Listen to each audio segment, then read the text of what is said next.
السلام عليكم، ازيكم يا بنات؟ عاملين ايه؟ انا غنية عبد الدايم، جاية اعمل معاكم النهاردة بامية بالعكاوي.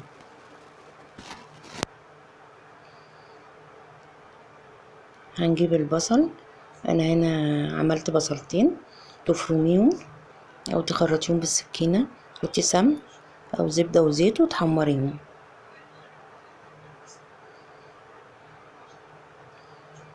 اول ما تبتدي تبقى ذهبي هنضيف عليها اي نوع انا عندي عكاوي، تحطيها على البصل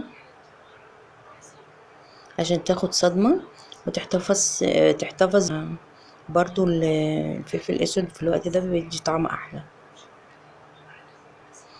توزعيها عليها وتفضلي تقلبيها على كل جانب عشان تتلون كلها.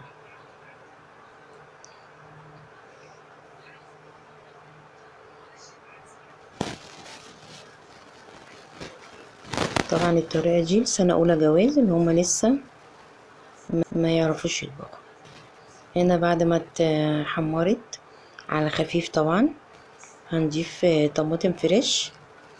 انا هنا ضفت مجين شوربة، مجين ونص.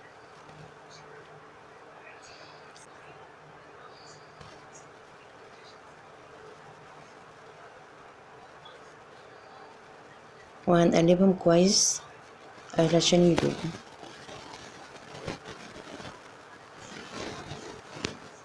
بعدين هنضيف الملح، هنقلبها كويس. بعدين هنغطيها ونسيبها لمدة مثلا 5 دقايق او 10 دقايق. بعد كده هتوطي عليها عشان تتسبك. هتتسبك ازاي يا بنات؟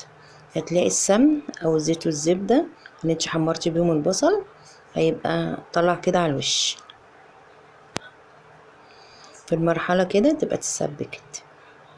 هنضيف مية، طبعا المية ما تكتريش، وكل ما تحتاج مية هتضيفي لها. احتاجت مية تضيفي لها. طبعا الدهون دي كلها العكاوي بتنزل دهون كتير، انا بعد كده بحطها في التلاجة، الدهون دي بتجمد. هنغطيها. بعد كده نختبر اللحمة، تاخديها في طبق كده وتقطعها بالمعلقة وتشوفيها. اول ما تلاقيها استوت كده هتزوديها شوية مية لو احتاجت. بعد كده تضيفي الخضار. طبعا انا هنزل الطماطم الملزوقة دي في الحلة، في الجوانب هتنزليها. البامية دي انا كنت جايباها من كارفور،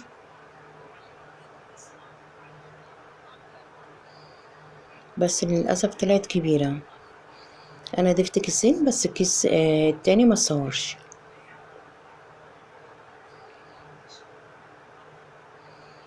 هتقلبيها كويس قوي في الصلصة.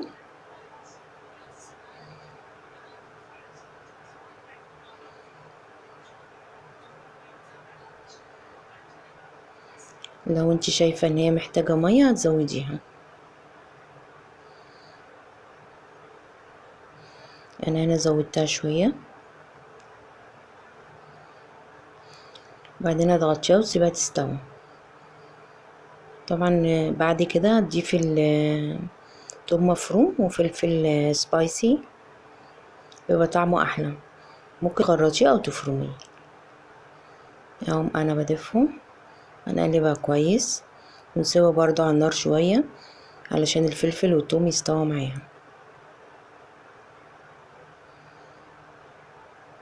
بعد كده بقى بحطها في طبق التقديم.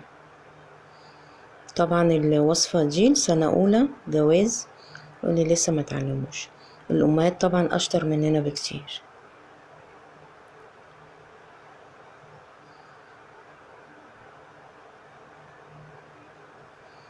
شكرا لكم.